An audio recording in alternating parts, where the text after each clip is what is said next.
Okay, so I just watched the racist Arizona girls video, and I know that there's a lot of people already commenting, but I'm gonna just spit out some facts for you guys, just so you know. I could. Okay, well, first of all, I'm not Mexican. I'm Colombian. Yes, the country. Just because I know that some people don't know there's a country, but that's besides the point.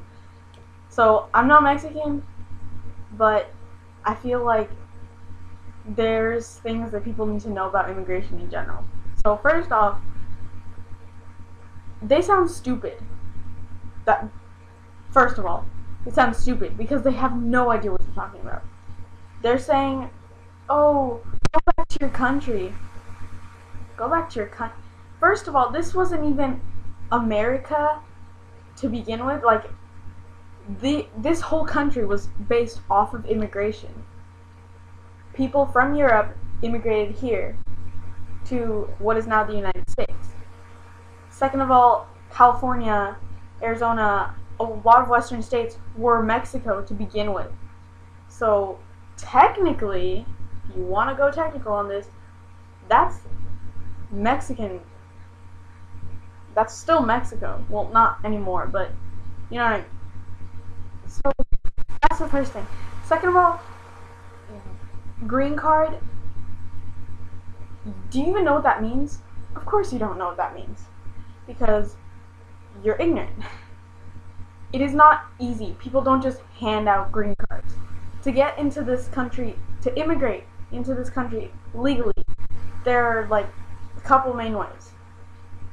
Tourist visa, work visa, and political asylum.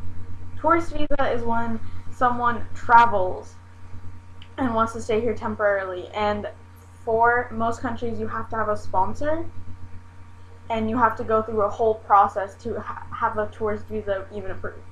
Work visa, oh, I forgot one, but work visa, you have to have an employer to sponsor you, so that's your sponsor, to say that, oh, this person is coming to work in my country. Political asylum is protection from the government, that your life's at stake, and student visa is when you're coming here to study.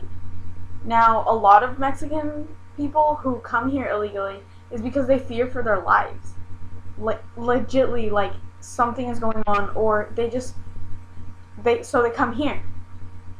And it sounds really easy. Oh, why don't, like I just mentioned, get a political asylum?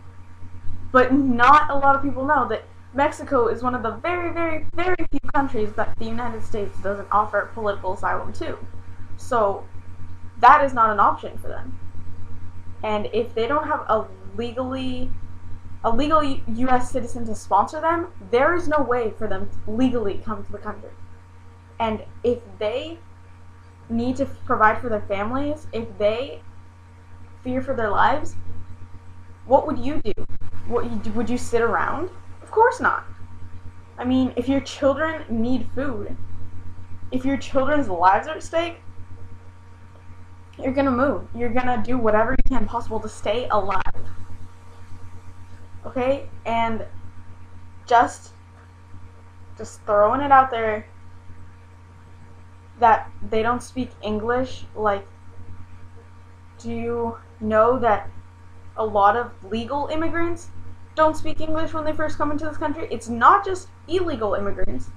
It's another language. Let's throw you in France and see how well you do in a school there. No one's going to do that well at first. They have to learn the language. And if their parents don't speak English, how in the world do you think they're going to learn the language at home? That's what school is for. To educate people. To teach them. And if they invest themselves, if they study hard, they're going to learn that. They're going to learn a lot of things, go to college, and make something of themselves. So, just people need to become more educated and stop thinking that their little bubble of the world is all they're living in.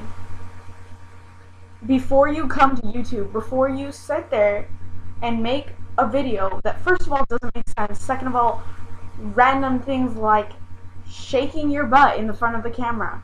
Oh yeah, that has a lot to do Okay, no. Before you make a video, educate yourself. Google immigration. Read articles. Read newspaper. Read things. Unless you can't read. And then I'm pretty sure that immigration is not your biggest problem.